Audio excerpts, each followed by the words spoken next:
So you said you brought up living in Toronto and now you moved to Vaughan. It's pretty big different areas, right? How did you feel about the move, and what have you learned, and like how do people treat you differently from one area to the next?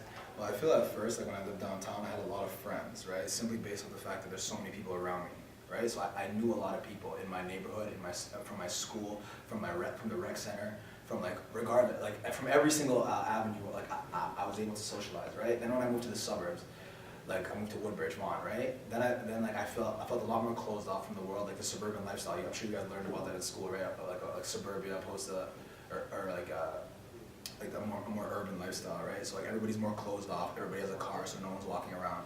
And I actually resented my parents at first. I was very angry at the fact that we moved to Woodbridge. I felt like I didn't know anybody there. I didn't want to get to know anybody there.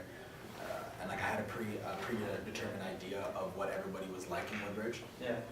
And like I was kind of right, but at the same time, I was closing I was like cutting off my own opportunities and my own, like, you know, like I was hindering my own success and my own growth as a human being by attaching attributes to people I didn't know. Fair enough. What about racism? Going from one area that has one demographic to one that, you know, is slightly different in Woodbridge. You know, I'll be honest with you, I didn't even feel like racism really existed in my life until I moved to Woodbridge. I thought racism was just something you read about in a book. You want to share some experiences you had to do with racism, or?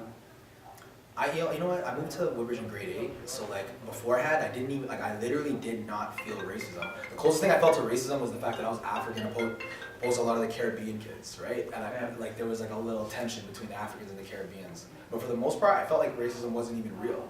And then I moved to Woodbridge, and then I realized that racism was real.